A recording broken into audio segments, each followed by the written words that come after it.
ತುಮಕೂರಿನಲ್ಲೇ airport ನಿರ್ಮಾಣಕ್ಕೆ ಹೆಚ್ಚಿದ ಒತ್ತಾಯ. ಶಿರಾ ತಾಲೂಕಿನಲ್ಲಿ ಜಮೀನು ನೀಡಲು ಸಿದ್ಧ ಎಂದ ಜಯಚಂದ್ರ.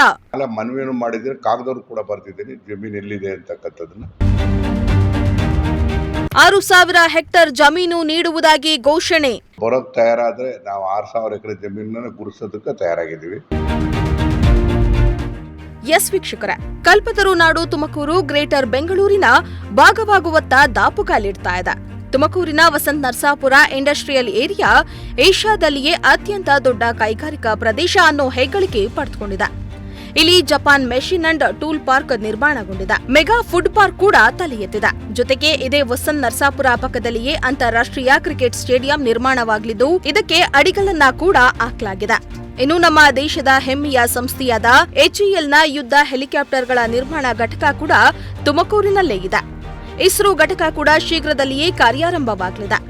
ಇಷ್ಟೆಲ್ಲ ಇರೋ ತುಮಕೂರಿಗೆ ಒಂದು ಅಂತಾರಾಷ್ಟ್ರೀಯ ವಿಮಾನ ನಿಲ್ದಾಣ ಬೇಕೇ ಬೇಕು ಅಂತ ಒತ್ತಾಯಗಳು ಕೇಳಿ ಬರ್ತಾವೆ. ಈ ಕೂಗಿಗೆ ಈಗ ಜಿಲ್ಲೆಯ ಹಿರಿಯ ರಾಜಕಾರಣಿ, ಕರ್ನಾಟಕ ಸರ್ಕಾರದ ದೆಹಲಿ ವಿಶೇಷ ಪ್ರತಿನಿಧಿ TB ಜಯಚಂದ್ರ ಕೂಡ ಧ್ವನಿಗೂಡಿಸಿದ್ದಾರೆ.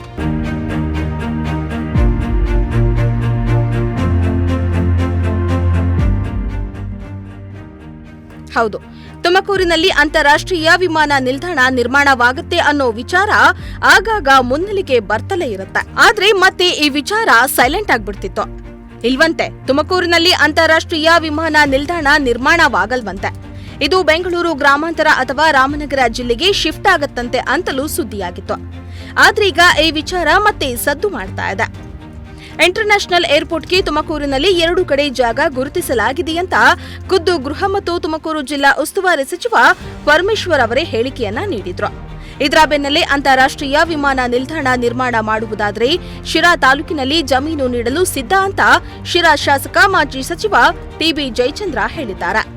ಬರೋಬ್ಬರಿ 6,000 ಹೆಕ್ಟೇರ್ ಭೂಮಿ ನೀಡುವುದಾಗಿ TB ಜಯಚಂದ್ರ ಘೋಷಣೆಯನ್ನ ಮಾಡಿದ್ದಾರೆ. ಕೇಂದ್ರ ಸರ್ಕಾರದ ಬಜೆಟ್ ಬಂತು. ಕೇಂದ್ರ ಸರ್ಕಾರದ ಬಜೆಟಲ್ಲಿ ನಾವೇನೋ ಬೆಂಗಳೂರಿಗೆ ಅಂದರೆ ಕರ್ನಾಟಕಕ್ಕೆ ಒಂದು ಸುಸಜ್ಜಿತವಾಗಿರ್ತಕ್ಕಂಥ ರೀತಿಯಲ್ಲಿ ಏರ್ಪೋರ್ಟನ್ನು ಮಾಡ್ತಾರೆ ಅಂತಕ್ಕಂಥ ನಿರೀಕ್ಷೆ ನಮಗೆಲ್ಲದು ಇತ್ತು. ಕೇಂದ್ರ ಸರ್ಕಾರ ಇವತ್ತು ಬಿಹಾರದಲ್ಲಿ ಚುನಾವಣೆ ಇರ್ತಕ್ಕಂಥ ಹಿನ್ನೆಲೆಯಲ್ಲಿ ಬಿಹಾರದಲ್ಲಿ ಅಲ್ಲಿ ಒಂದು ಏರ್ಪೋರ್ಟನ್ನು ಮಾಡ್ತೀವಿ ಅಂತಕ್ಕಂಥ ಘೋಷಣೆಯನ್ನು ಬಜೆಟಲ್ಲಿ ಮಾಡಿದ್ದಾರೆ. ಆದರೆ ನಮ್ಮಲ್ಲೂ ಕೂಡ ಇವತ್ತು ಕಾನೂನು ಪ್ರಕಾರ ಇರ್ತಕ್ಕಂಥದ್ದು, ಇವತ್ತು ಒಂದು ಏರ್ಪೋರ್ಟಿಂದ ಇನ್ನೊಂದು ಏರ್ಪೋರ್ಟಿಗೆ 150 ಕಿಲೋಮೀಟರ್ ಇರಬೇಕು ಅಂತಕ್ಕಂಥ ಕಾನೂನಿದೆ. ಇದನ್ನೆಲ್ಲರೂ ಮರೆಮಾಚುತ್ತಿದ್ದಾರೆ. ಅಧಿಕಾರಿಗಳು ಮರೆಮಾಚ್ತಿದ್ದಾರೆ, ನಾಯಕರುಗಳಿಗೂ ಮರೆಮಾಚ್ತಿದ್ದಾರೆ.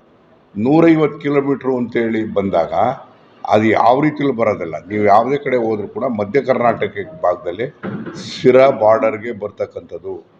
ಅದು ಯಾವುದೇ ರೀತಿಯಲ್ಲೂ ಕೂಡ ಶಿರಾದಲ್ಲೇ ಅದು ಇಂಟರ್ನ್ಯಾಷನಲ್ ಏರ್ಪೋರ್ಟು, ಅಂತಾರಾಷ್ಟ್ರೀಯ ವಿಮಾನ ನಿಲ್ದಾಣ ಶಿರಾದಲ್ಲೇ ಆಗಬೇಕು ವಿನಃ ಬೇರೆ ಆಗೋದಿಲ್ಲ.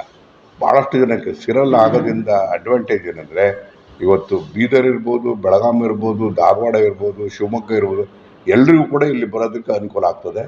ಆ ಕಾರಣ ಏನು ಪತ್ರಿಕೆಯಲ್ಲಿ ಏನೇನೋ ವರದಿಗಳೆಲ್ಲ ಇದೆ, ಯಾವುದು ತಲೆ ಕೆಡಿಸ್ಕೊಳ್ಳೋದು ಬೇಡ. ಅದು ಅಂತಿಮವಾಗಿ ಶಿರಾಕ್ಕೆ ಆಗ್ತಕ್ಕಂಥದ್ದು.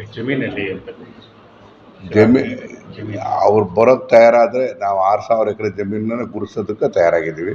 ಜಮೀನು ಗುರ್ಸ್ಕೊಂಡಿದ್ವಿ. ನಾನು ಮನವಿಯನ್ನು ಮಾಡಿದರೆ ಕಾಗದವರು ಕೂಡ ಬರ್ತಿದ್ದೀನಿ ಜಮೀನು ಎಲ್ಲಿದೆ ಅಂತಕ್ಕಂಥದ್ದನ್ನು. ಅದನ್ನು ನಾವು ಮಾಡ್ತೀವಿ.